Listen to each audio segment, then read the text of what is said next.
Hello everyone and welcome to my channel, BOT Personalized. Today, I'm going to show you how to use Python and Selenium to automate a Google search and extract key information from the first 3 search results, such as the title or the first paragraph. Imagine what you can achieve by automating these small, repetitive tasks. Whether you're a beginner or a little more advanced, this tutorial will help you get started. So get ready, because by the end of this video, you'll know how to write a script capable of browsing Google, opening the results, and printing the essential information from these searches. Let's get started. Now let's look together at an example of the script we'll know how to do at the end, which opens a large screen Google page that types Python Selenium automation in the search bar, opens the first link, the first site, then returns to the search page. Then, it opens the second site and returns to the search page before opening the third site. And then the script returns to the search page before closing.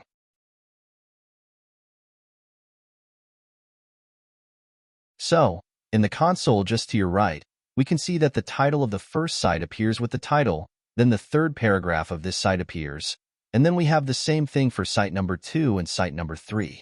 So that's what we'll be able to do by the end of this video. In this video, we're going to use Python and a code editor. So if you don't have them on your computer but want to code at the same time as me, then I suggest you go and watch my previous video install Python and your code editor in less than 8 minutes. We'll also be using Selenium and its WebDriver. And so if you don't have Selenium and your WebDriver on your computer, then I advise you to go and watch my previous video, install Selenium and browser drivers in under 5 minutes so that you can then follow this course at the same time as me. Let's code at the same time and move forward together without further ado. Let's start writing our script. First of all, we're going to import the libraries needed to make our script work. Remember to always comment your code so that when you come back to it in a week, a month, or a year, you'll be able to understand why you coded it the way you did, what you wanted to achieve by coding it this way, and then modify it to suit your new needs and desires. So we start with the from Selenium import WebDriver, which will be used to control the browser.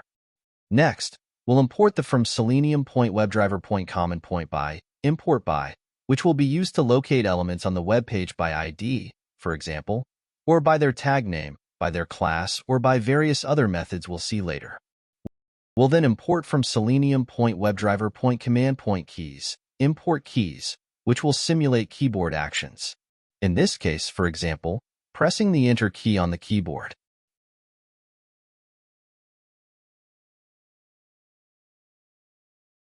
We're now going to import time, which will enable us to add pause times to our program during script execution. This will enable us to load our web page properly at the start, but also, for the educational purposes of this video, to observe each step one by one. For example, displaying the first Google page first, then the Google search results, and then observing the first result and then the return to this first Google search page. And so observe that what we've written in our script is happening as we wanted it to. It's always more visual to observe it directly like this, even if we're also going to observe it in the console with the prints. Now that we've done all our imports, we'll initialize our browser. So we'll comment on our code, as always, and we'll do this with the command driver equals webdriver.chrome. So here, you need to make sure you've installed your WebDriver and therefore Selenium, and so you refer to my previous video. Here, if you'd rather use Firefox, you could issue the command driver equal to webdriver.firefox. Depending on exactly where you've placed the Chrome driver in your computer, you may need to enclose its path in quotation marks between the parentheses to tell the script to fetch the Chrome driver from there, so that it works. But normally, if you've placed your Chrome driver correctly, you don't even need to do this. The script will work straight away. Now we're going to open our browser in full screen mode, using the command driver maximize window. This will enable us to observe our script more easily, to see the different steps, the different passages from one page to another. Now we want to access Google. To do this, we'll use the driver.get command and then, in brackets, we'll enclose the URL of the Google site in quotation marks, which we'll copy directly.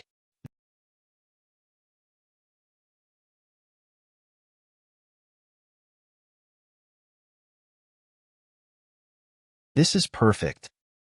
We'll copy the URL of the Google page to direct our browser directly to this page.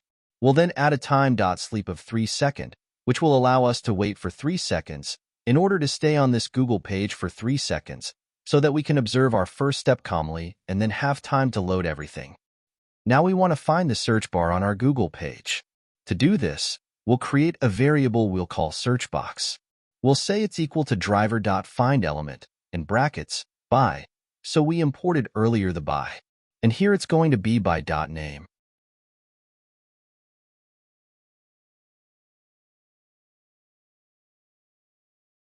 So you can see it directly with Spider. I've got auto-completion offering me different choices. Let's inspect the search bar together with a right-click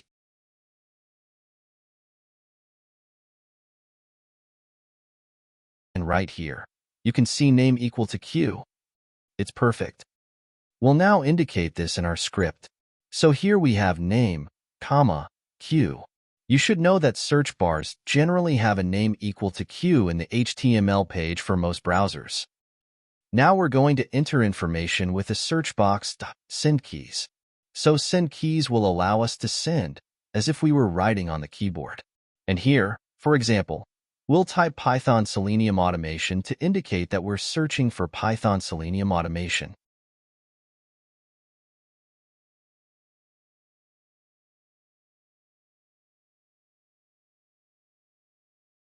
Next, we imported keys earlier. And here, we're going to use it to act as if you were pressing the Enter key after writing what you want. So here we're going to use the search box send keys method, still, but here's send keys, in brackets. We're going to put that it's keys.return, and you can see it right there when I press the dot. I've got several opportunities with auto-completion. It's perfect. Now so we've found the search item we've written inside the search bar, which is what we wanted. Then we told the script to click on the search. We're going to use a 2-second time.sleep this time to observe the loading of this new page, which will display the Google search results. Now we'd like to locate the search results that appear on the first page once the search has been performed, and so we'd like to identify the first 3 results for this example. But first we'll look for the titles of these results. To do this, we're going to create a results variable equal to driver.findElement, which will find an element. And here, we're going to use the by method directly. So we're going to inspect the page together to find out what to target.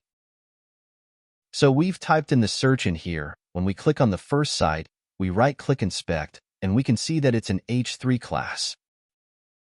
And if we go back a little further, we can see that this is an A, meaning an anchor, which in HTML is the tag used to identify links. So if we want to indicate directly in our script, we need to indicate that this is a CSS selector, so by.css selector here, so it's a, therefore anchor, and directly we're aiming for what is H3. So we indicate a space H3.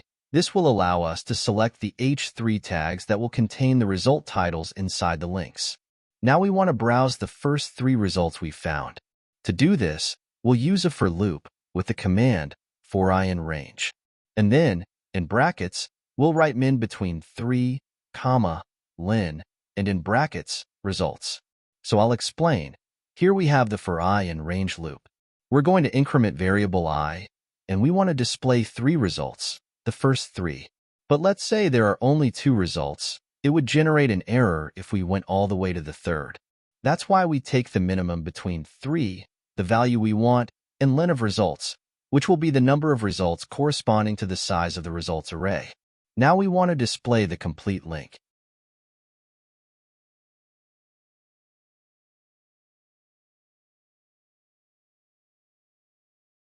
We're going to create a result link variable, which will allow us to retrieve the complete link directly from the site we want to open.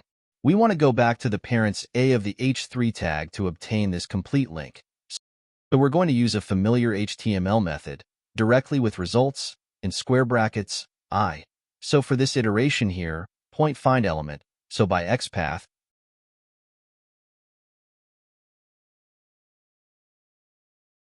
we're going to use comma and here, in quotation marks, 2 points. And that's what's going to take us back to the parent element of A in the H3 tag. So we'll get the full link that will then allow us to redirect our browser to this new URL.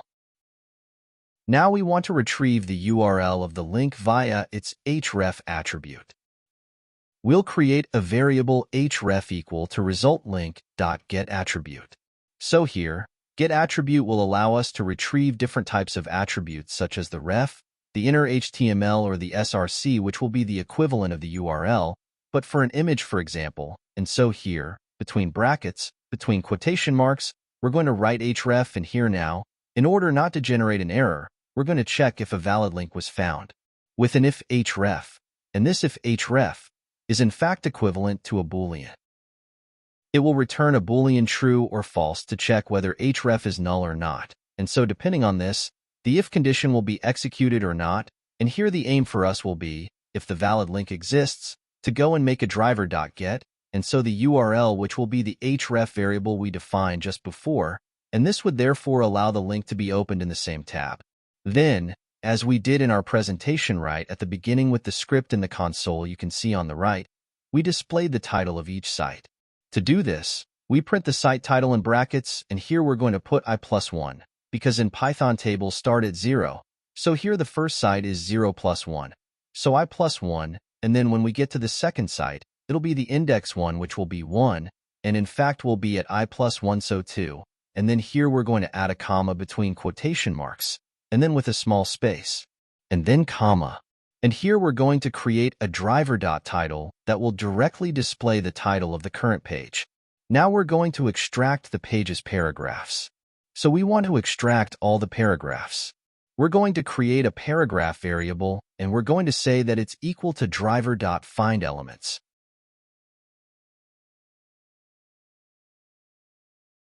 And here, in brackets, by .tagname. P, so you need to know that in HTML, all paragraphs are named by the P tag. We're now going to check whether there are at least 3 paragraphs on the page with, if len of paragraph is greater than or equal to 3, where len of paragraph will actually calculate how many paragraphs there are on the page. It will retrieve the size of the paragraph array, and then our aim will be to create a new variable that we'll call paragraph 3. In this example, we want to obtain and display the third paragraph of the site. And so paragraph 3, we'll say, is equal to paragraph. So the paragraph array in square brackets 2, because we start at index 0. So in fact, paragraph 3 corresponds to paragraph 2, because the first paragraph would be paragraph 0. And here, to get it and display it, we have a .text that we need to add at the end. Finally, we want to display that we're going to find this third paragraph with a print, and now, between quotation marks, we're going to indicate that this is the third paragraph of the site, and here we're going to do as for the title, we're going to put i+1. As the variables here in the table will start at 0, so for site 1, we need to do 0 plus 1 to display it better. And then there are 2 dots, and here we're going to put paragraph 3, which will be the variable we created on the previous line, and this will then display what we have just on our right in the console, as we saw in the script directly at the start of this video. Next, we're going to add a time.sleep, 2, that will allow the user to observe the page we've opened for 2 seconds for the educational purpose of this video. This will allow the user to observe that the program is working as we expect. Next, we're going to use a driver.back, which will allow the user to go backwards, so to the search results page. As you can see here, it's the same as if I clicked on the left arrow directly with my mouse. And if I wanted to click on the right arrow, I'd have to do a driver.forward. And then we'd like to display this search page for 2 seconds too, so that we can observe each step of the script step by step. So with a time.sleep, 2 as well, for 2 seconds, we're going to check that the search results have reloaded, that we've been able to observe what we wanted. Finally, we're going to close the browser, so we'll comment out our code. To indicate this, we'll use the driver.quit command. This will free up your computer's resources and make it more efficient later on by not having tasks running in the background. Before launching our script, let's correct a small oversight we made in our code. Here, when we wanted to extract the paragraphs from the page, we wanted to find all the paragraphs, which is why we needed to do .findElements to return an array and not directly find element, which would have found only the first paragraph. You have to be careful, because then, as we're using paragraph of 2, for example, it would generate an error. Because with find element, it's not an array. We do the same thing directly when we locate the result titles, with a find elements too, as we wanted to have several results. We launch our script and observe what happens. The script opens in widescreen mode, which is perfect. The search is typed in, and we access the first site. Then we return to the search page, access the second site. Then we return to the search page. We then access the third site before returning to the search page and closing. We can see in the console on the right that we have the titles of each site. So title of site 1, 2, 3, which is displayed with the third paragraph of each site. So third paragraph of site 1, 2, 3. So this is exactly what we wanted, and we're very pleased to have been able to achieve this. It's going to save us an enormous amount of time. And so, for example, if we compare Selenium Python tutorial browser stack, and here we can see Selenium Python tutorial and here browser stack. And the second one was Geeks for Geeks, and here we have Geeks for Geeks. So it's perfect. We've got the right titles displayed, the pages open one after the other. And this could enable you, for example, if you wish, to carry out Technology Watch by having news and being able to follow the news as it happens by launching this new script. It's as simple as that. In just a few lines of code, we've managed to automate a Google search together, then open the results and finally extract key information such as the title of the results or one of the paragraphs in the results. This type of script can save you an enormous amount of time, whether for Technology Watch, for example, or for information retrieval if you need to do this periodically. It also ensures fast, efficient follow-up. I hope this tutorial has inspired you to explore automation even further with Python and Selenium. With a basis like this, you'll be able to go even further by adding more advanced functionalities, such as creating periodic reports or sending emails containing this updated data. If you've enjoyed this video, don't hesitate to like it and subscribe so you don't miss any future tutorials. And if you'd like to go even further, I've designed a complete, certified course in French and English. To guide you in automating your web tasks with Python and Selenium, you'll find all the details in the description, as well as the promotions. Go ahead, start automating and make your life easier. Thank you for watching this video, and see you soon for new adventures in Python and Selenium.